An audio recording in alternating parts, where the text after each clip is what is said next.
Bonjour Jean-François Bodin. Bonjour Nicolas. Affaire judiciaire en cours, lutte contre la délinquance, vous recevez ce matin le procureur de la République. Oui, Yves Dupin, bonjour.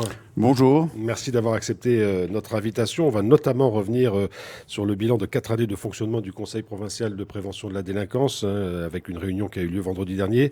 Mais avant cela, effectivement, évoquons deux affaires en cours. La première, c'est celle sur laquelle vous avez vous-même communiqué pour indiquer que 2 personnes avaient été interpellées pour du trafic de cocaïne reçu par la Poste dans des volumes qui sont pour la première fois de cette importance saisis en Calédonie. C'est une affaire emblématique selon vous ? Alors cette saisie d'1 kilogramme de cocaïne dissimulée dans un accessoire de PlayStation dans un colis postal, c'est une belle affaire pour nous, qui illustre l'efficacité des douanes, qui sont dotés de matériel de détection parmi les plus performants. J'aimerais aussi dire que la brigade de stupéfiants des services de police a œuvré aussi sur cette enquête avec beaucoup d'efficacité.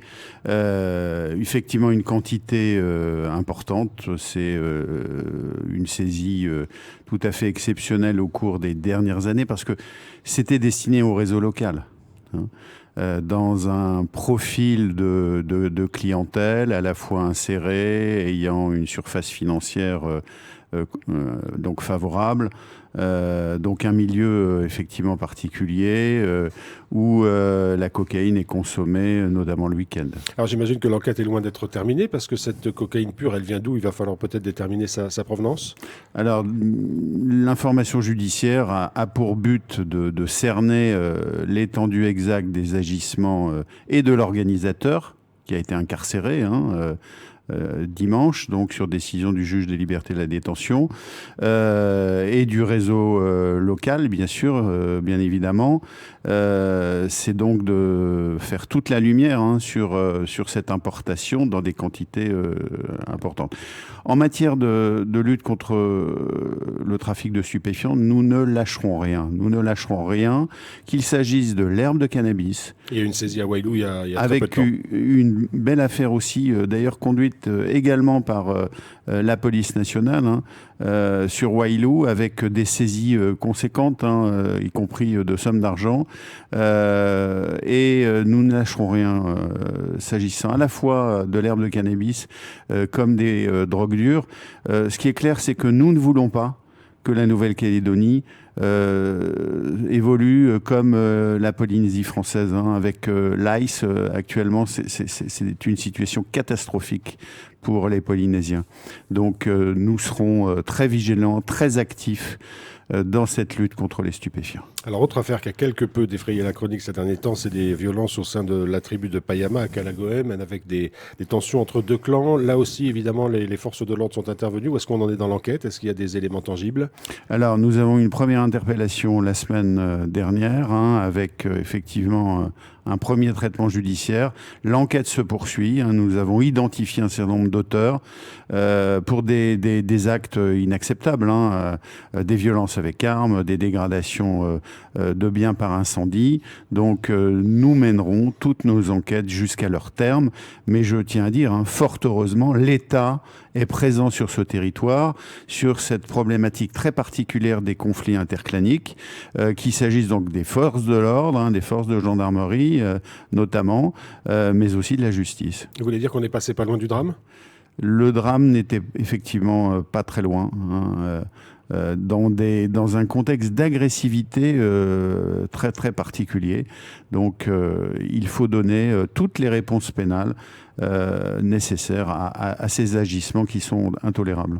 Alors vendredi dernier, monsieur le procureur, vous avez coprésidé la réunion du Conseil provincial de prévention de la délinquance avec la présidente de la province sud et le haut-commissaire. Ce conseil, il sert à quoi ? C'est un outil, c'est vrai, ou c'est un lieu vraiment de travail et d'action ? D'abord, c'est un lieu de partage, d'échange sur effectivement la situation et les axes de travail développé dans le cadre de ce champ de la prévention de la délinquance. La prévention de la délinquance, j'allais dire, c'est un peu la deuxième jambe aussi de la justice. Hein. C'est notre rôle que d'impulser avec l'ensemble des partenaires, des maires, de l'ensemble des services, de la province, effectivement, toute une série de mesures. Et le bilan est très très positif, hein, je tiens à le dire très clairement. Nous avons pu mettre en œuvre dans le champ de la parentalité, hein, de l'accompagnement à la parentalité, nos stages de responsabilité parentale avec la DEPAS Sud. Nous avons pu mettre en place ce stage de responsabilisation des auteurs de violences conjugales, toujours avec la DEPAS Sud et le relais, un service qui a une expertise en la matière. Nous mettons effectivement également en exergue ce qui a pu être fait sur le repérage des mineurs en errance, quand même une vraie problématique sur ce territoire et dans le Grand Nouméa.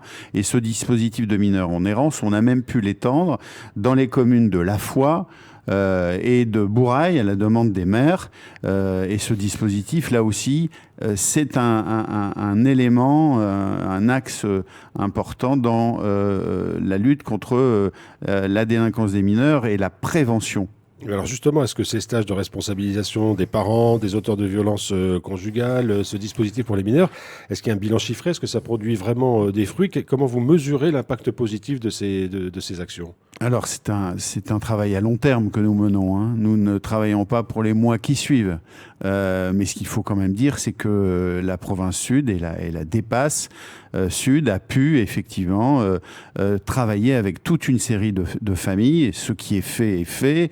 Moi, j'estime qu'il faut travailler le plus en amont possible, hein, sur ces jeunes qui peuvent avoir des conduites à risque. Un mineur de 14 ans qui circule la nuit, ça n'est pas normal, ça n'est pas normal. Et donc, à nous de pousser sur ces dispositifs qui ne peuvent être évalués qu'après effectivement plusieurs années de fonctionnement. Mais en tout cas, sur la délinquance des mineurs, même si la participation des mineurs reste encore très élevée, hein, dans les vols de véhicules notamment, ou certains cambriolages, en tout cas, la délinquance des mineurs, depuis 2018, a plutôt tendance effectivement à baisser.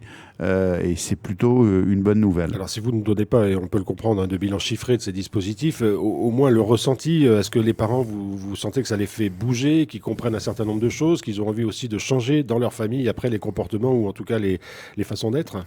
Dans la majorité des cas, les parents, effectivement, ont plutôt apprécié la main tendue par les institutions sur la situation éducative de leurs enfants, hein, parce que souvent on a des parents qui sont eux-mêmes en difficulté.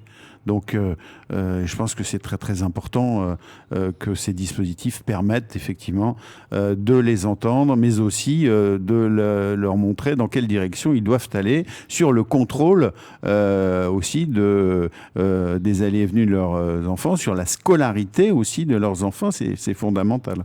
Est-ce que l'origine de toute chose, si j'ose dire, même si c'est peut-être un petit peu présomptueux, reste la consommation d'alcool? On a l'impression que derrière la majorité des délits, l'alcoolisation, qu'elle soit moindre ou excessive, est toujours en cause. Mais en fait, c'était exactement la conclusion, hein, de ce conseil provincial, hein, avec la présidente de la province Sud, le haut-commissaire et moi-même, et les maires. C'était de dire, nous mettons en place toute une série d'outils. Mais ce qui est clair, c'est que le paramètre central, c'est l'alcool et l'abus d'alcool.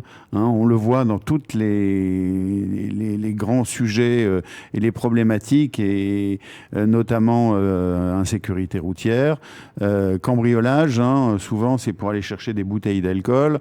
Bien évidemment, les violences intrafamiliales ou sur la voie publique. Donc, ce paramètre, donc qui est effectivement commun à toute une série d'infractions, eh bien, c'est un vrai problème sociétal, hein, sur ce territoire. Qu'est-ce qu'il faudrait inventer pour essayer de réduire ce phénomène? Alors, ce qu'il faudrait d'abord mettre en place, c'est une vraie coordination, un vrai pilotage qui associe l'ensemble des acteurs. Isabelle Chamorro l'a fait effectivement avec beaucoup d'efficacité d'énergie en matière de lutte contre les violences faites aux femmes, avec le haut-commissaire. Moi, je soutiens que l'on doit avoir un plan Marshall dans la lutte contre les addictions. Il n'est pas normal que ce territoire soit aussi marqué par ce problème de l'abus d'alcool qui touche toutes les couches sociales, tous les âges, notamment les jeunes, mais pas seulement. Et donc l'idée, nous sommes conclus ce conseil provincial avec l'ensemble des partenaires sur cette idée qu'il fallait nécessairement une coordination, un pilotage sur ce sujet qui est majeur pour le territoire. Alors vous avez dressé le bilan et on a donné les principales tendances de ces 4 dernières années de fonctionnement du Conseil de prévention de sécurité. Dans les années à venir, est-ce qu'il y a des axes forts au-delà de la lutte contre l'alcoolisme et de la coordination nécessaire que vous allez mettre en œuvre ou développer, ou vous allez finalement poursuivre ce qui a déjà été engagé? Alors l'idée, c'est de poursuivre toutes les actions déjà effectivement engagées. La province Sud va mettre en service le foyer de Néméara, qui est destiné à accueillir des mineurs dans une orientation de réétayage sur des stages de rupture, toujours dans le dispositif de protection de l'enfance. Ça va être un outil supplémentaire, si vous voulez, qui permettra d'accueillir des mineurs en difficulté, en grande difficulté. Donc ça, ce sont des outils intéressants. Ce que nous tenons à faire aussi, c'est à prendre en charge de manière plus concentrée, organisée, certaines situations d'auteurs de violences conjugales. Et nous y travaillons donc avec le territoire et notamment avec Isabelle Chamorro et le service pénitentiaire d'insertion et de probation. Donc voilà, quelques pistes. Les autres pistes, ça concerne notamment tout ce qui touche au harcèlement, et notamment au harcèlement en milieu scolaire, avec les réseaux sociaux. Donc un certain nombre de pistes s'agissant de tout ce qui touche la prévention de la délinquance. On parle un peu moins de ces questions de harcèlement via les réseaux sociaux dans le milieu scolaire. Pour autant, ça existe toujours. Vous êtes régulièrement saisi d'affaires de ce type? Les signalements sont effectués et les situations sont traitées en ce qui nous concerne. Mais je pense que c'est toute l'éducation à la citoyenneté qui doit être travaillée. C'est ça qui est essentiel aussi. Alors, le centre pénitentiaire de Koné a ouvert ses portes récemment. Ce sera le dernier point de cette rencontre. C'est une bonne chose, évidemment, de savoir que des détenus vont se rapprocher un petit peu de leur famille et surtout dans cette optique de réinsertion, parce que c'est ça la vocation aussi de ce centre pénitentiaire. Mais c'est important qu'un nouvel établissement de 110 places soit mis en service avec des orientations très importantes sur la formation professionnelle et la préparation à la sortie. Il n'y a rien de plus risqué que des sorties sèches de détenus sans accompagnement. Alors le haut-commissaire précédent, Patrice Faure, en quittant la Calédonie, a annoncé que l'idée d'une création d'une nouvelle prison était quasiment aboutie, si on a bien compris ses propos. Vous confirmez aujourd'hui, il y a un projet qui pourrait voir le jour dans les mois qui viennent? Alors c'est une mesure qui suit effectivement son chemin, et je pense que nous espérons en tout cas que l'État annoncera prochainement la création d'un nouvel établissement sur Nouméa. C'est nécessaire parce que le nombre de places, 414 places pour 610 personnes incarcérées aujourd'hui, ça n'est pas tenable dans des conditions de détention qui ne sont pas acceptables. Il faut le reconnaître, et moi je le reconnais bien très clairement, très objectivement. D'ailleurs, il y a un certain nombre de recours qui sont introduits, notamment auprès du tribunal administratif ces derniers temps, pour dénoncer ces conditions de détention. Bien sûr. Yves Dupin, procureur de la République, merci beaucoup d'avoir été avec nous ce matin. Merci à vous.